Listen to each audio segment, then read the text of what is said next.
соат дар пойтахт 18. хабари рӯз дар Азия плюс.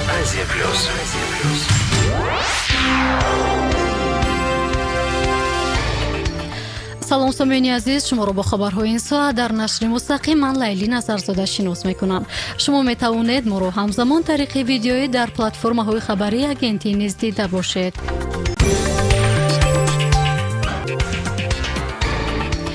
прокуратураи генералии мамлакат хабар медиҳад ки қарор аст рӯзҳои наздик парвандаи латокӯбии Мадина Мамаҷонова аз ҷониби хонаводаи Давлатовҳо ба додгоҳ ирсол гардад. Мадина Мамаҷонова 32 сола 25 августи соли равон ғайб зада баъди 14 соат бо ҷароҳатҳои вазнин ба маркази миллии тиббии шифобахш интиқол ёфт. пизишкон мегӯянд ӯ то ҳол беҳуш қарор дорад. Рустами Эмомалии шаҳрдори Душанбе парвандаи Мадинаро таҳти назорати шахсӣ гирифтааст. дар робита ба ин қазия муовини аввали прокурори ноҳияи Сино ва сардори шуъбаи вазорати корҳои дохилӣ дар ноҳияи Сино-2 аз вазифа озод гардиданд.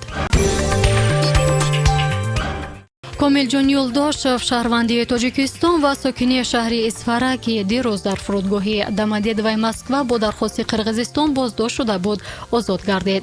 Падари Юлдошев, Каримҷон Юлдошев ба Азия плюс хабар дод ки кишвари ҳамсоя писарашро барои қочоқ дар 3 соли пеш гунаҳгор медонад.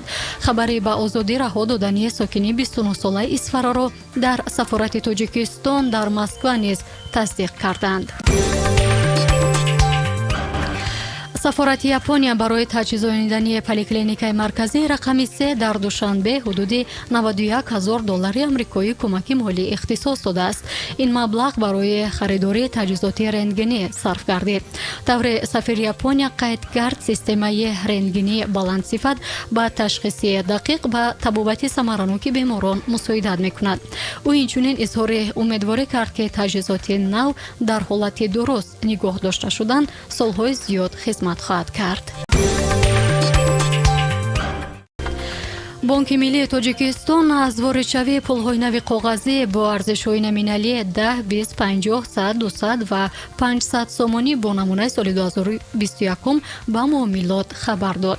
پول‌های کاغذی با نمونه سال 2021 در برابر پول‌های کاغذی برآورش سال‌های 1999, 2010, 2017 و سال 2018 که در معاملات موجودند برابر گردش خواهند کرد. خبر می‌دهد تنظیمگر.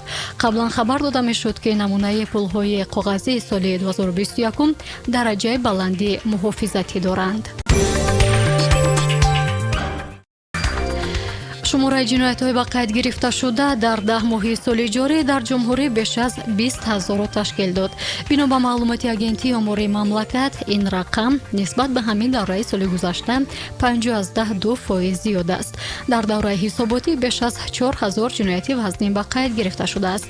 در این دوره اینچنین با قیدگیری پرونده‌های کشتار و سوءقصد، تجاوز به ناموس، دزدی و غارتگری نیز افزایش یافته است.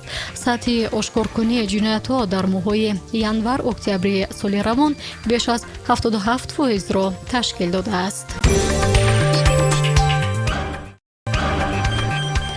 سامان ایر اکنون از دوشنبه به ثمر هم پرواز میکند. همین طریق هواپیماها از شهر ثمر روسیه به دوشنبه بیشتر پرواز خواهند کرد. خبر میدهد صحیفه ثمره. گفته می شود که پروازها به پایتخت تاجیکستان از فرودگاه کروماچ هفته یک مرتبه روز دوشنبه ساعت 8 به وقت دوشنبه صورت میگیرند. ذکر میگردد که وقت پرواز 3 ساعت و 20 دقیقه را تشکیل داده. همه پروازها با هواپیماهای تمغه بوینگ 737 اجرا کرده می شوند. با خطسیری ثمره دوشنبه اینچنین شرکتی اورالسکی اویالینی هفته 3 پرواز انجام خواهد داد.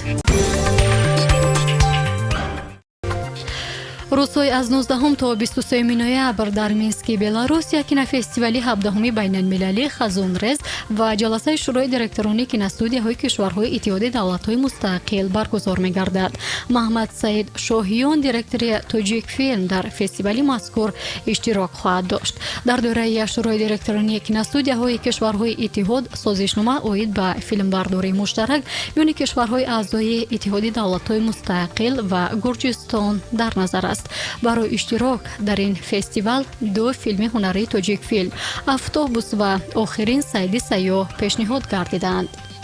خب این بود نشر جنبسته برنامه خبری در رادیو آزیا پلاس. شما می توانید همه روزه ساعت 18 شام پخش زنده ما رو در صفحه فیسبوک، اینستاگرام و یوتیوب نیز دیده باشید. ما رو همراهی نمایید.